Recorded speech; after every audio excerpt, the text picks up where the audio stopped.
Hello and welcome to an extra Going Low in CSGO video. Alright. Knife only. Today I'll be going through all of the knife kills that I managed in that game. I've included the whole rounds from start to finish. This will probably bore a lot of you, myself included, but it gives me the opportunity to talk when there's not much going on the screen. Also, a lot of you seemed disappointed that there was no commentary on the Going Low video, so hopefully this makes up for it a bit. The other team has a bot. That explains why a player disappeared on the first round. Come on, let's go. Yeah, same here. And there's JFCC talking to the other team. Shame all talk isn't on and competitive, isn't it? Now, altogether, I managed 13 knife kills on a single game. I'm rather proud about this. The average skill on the other team was gold 2, so they're not exactly bad players.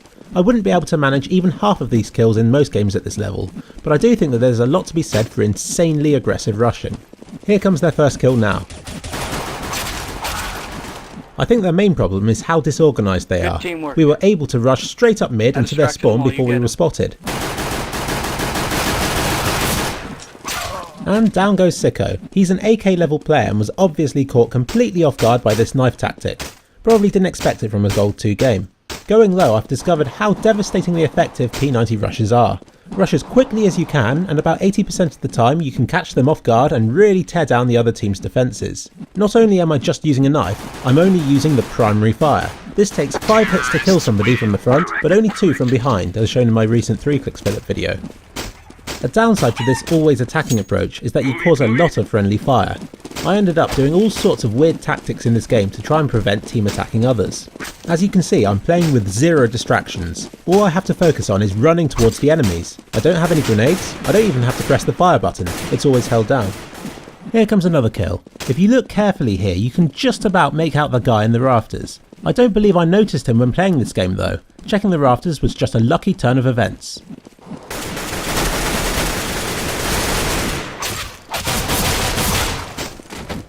A while back I improved my ability in CSGO simply by not buying grenades. Most of the time you fumble about with them and they get in the way of shooting the enemies, particularly on pistol rounds. Save yourself time and money and simply focus on shooting the enemies once in a while. Obviously grenades serve a very important purpose, but it's too easy to rely on them rather than your gun. For the cost of a flash and an explosive grenade you could buy yourself a Tech 9 or 5.7, both of which are lethal in pistol rounds. Try it. After checking and seeing that there's only one left, I head off straight towards him. Note the question mark on the radar. Definitely one of the nicer kills, you can see the look of terror in his eyes. Terrorists win. Not sure why there's slowdown here, I didn't see it in game when recording this. Bad Philip, stop with the team attacking already. And here comes the slowdown again. Fortunately it doesn't last too long.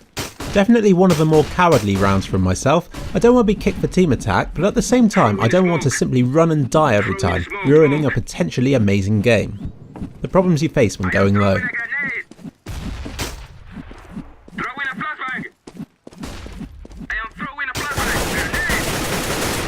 That was close.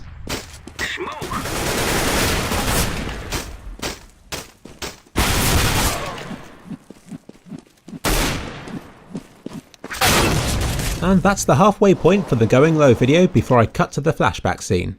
It's a really controversial part of the video. Some people like it, others hate it, and I can understand both sides. I was tempted not to include a flashback for this episode, but firstly I promised one in the previous Going Low episode, and secondly, 7 minutes of knife kills gets rather boring. Even when making it I was aware that my voice would have been better than the captions, but I decided to stick with a completely silent episode. It makes the style so different and encourages me to find other methods of showing stuff, some of which are actually better. For example, I wouldn't have had this sort of video if I had talked through the main episode. Every change opens up so many new opportunities to explore, and I get frustrated when I see a video series that remains static and dull. Check out the overlapping decals here. I used to do the same in Metal Surfaces in Half-Life 2. And here's another kill, the one the thumbnail for this episode was based on.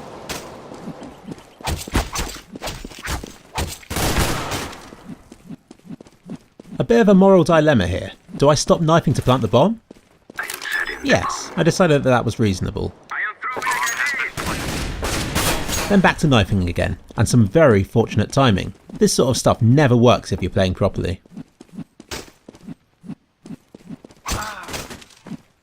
Just a quick note, you might think that these enemies are stupid for not hearing these knife sounds, but primary fire doesn't actually make a noise for other people to hear. With this series you can see the style progress each episode. Looking back, series 1, 2 and 3 can't even be compared since their style changes so much. I'm really happy with season 3 so far. I've managed to make 3 completely different videos that are still definitely going low in CSGO. They can almost serve as standalone episodes, which really helps since every episode attracts a lot of new viewers. Which clip is this, you might ask? This is one that wasn't included in the proper video, though with hindsight, maybe it should have been. Just think of this as a special thank you to anybody who's bothered watching up to this point.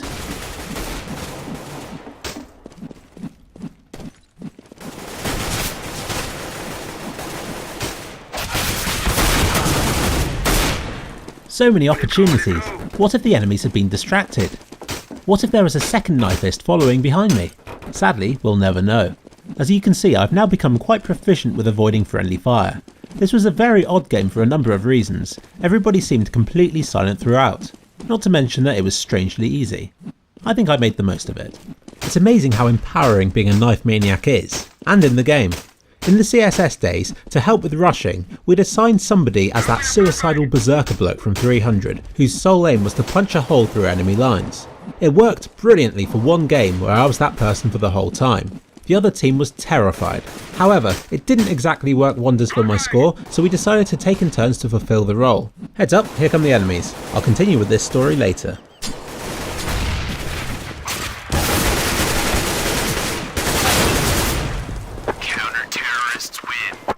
Anyway, when other people did the role, they ended up not doing it. They wanted to be the ones who rushed in last, hoovering up all the kills. It's a shame because I could have done the role better than they would, whereas I was being wasted as a meat shield in a suicidal role. The moral of this story is, other people are only in it for themselves. Trust no one, destroy everything. So here I am, playing my first round as a suicidal CT.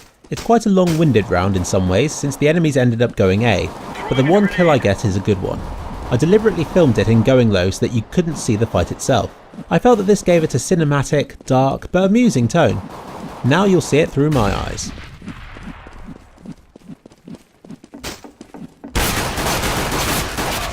I don't really know what else I could have done here. Your options are kind of limited as a knife wielder. And now for a clip you might have seen twice before already. I sit at the top of B, oblivious to the 4 terrorists coming up to my position. All I can do is to keep myself hidden, my attack silent, and wait. I probably felt at my most weak and vulnerable at this moment. There's nowhere to go, and yet I'm almost guaranteed to be shot by the first person who comes round the corner. I also struggle to determine whether I am completely hidden or if parts of my body are sticking round the corner. I guess I got it right.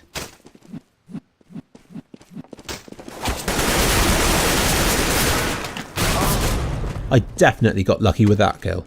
This is the part where I use the other old CSS Inferno music for the going low clip of this round.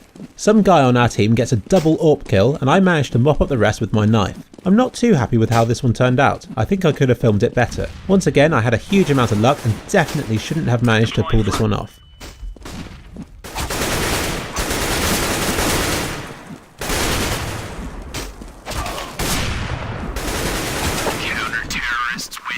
Thanks to JFCC, I was able to kill the AWPer in one hit. Talk about luck. And this is the final round. A bit of artistic license was used in the going low video, since there were actually several more rounds after. But it was the final round for the video, so perhaps it's not too misleading? Who cares? A very simple rush to this point tends to catch lower players off guard, and with it I reach my lucky number of kills. 13.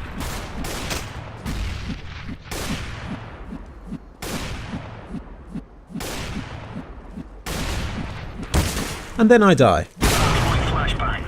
At this point I switched to a fake outcome for the round, acted out by my friends with me acting as the floating cameraman in the sky.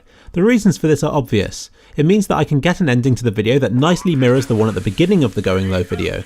It also means that I can choose how it's carried out. In this case I just said to plant at A and then to act out some exciting battles and for the CT to be able to start defusing but without enough time to win. Also, if I record a video like this then I can make cool looking smoothed camera shots, whilst in the game itself I'm stuck with manual movements which never look as good. Whether or not that's misleading is up to you to decide. All the knife kills were indeed real and were carried out in a proper game. I hope that this has helped to show you going low from another perspective and go some way towards rectifying the silence of the actual episode. As I've said before, it was an experiment and I'm quite happy that people like me commentating over these videos. I personally hate the sound of my own voice in going low. It's as though I'm patronising people by telling them everything the whole time, so I'll try to reach a middle ground for future videos. One more extra clip. I liked this one. The enemies end up trying to knife me themselves, only for some spoil sport to ruin the fun. We'll never know who wins the battle. Would have been a fitting end for the knifer to become the knifed. Actually, yeah, I still should have included this scene. Oh well, you live and learn. So yeah, once again I can clear my hard drive of tens of gigabytes of footage and can start editing the next episode. I make these one at a time and they're heavily based on feedback, particularly from the previous episode. From the Vertigo level, I was surprised by how positive the feedback was for the flashbacks of my early maps, showing that going low in CSGO is really about making the other team look silly, rather than making entertaining and memorable matches. I can't wait to show you what's in store for future episodes, and I can assure you that I plan on making them. I understand that the end of this going low episode seems quite final. There are reasons behind this, since it fits in with the rest of the episode's theme, and there is a long time gap between this episode and when the next one is filmed. Once again, it's completely different to every episode before it, and I can't wait to see what you think of it. Have fun!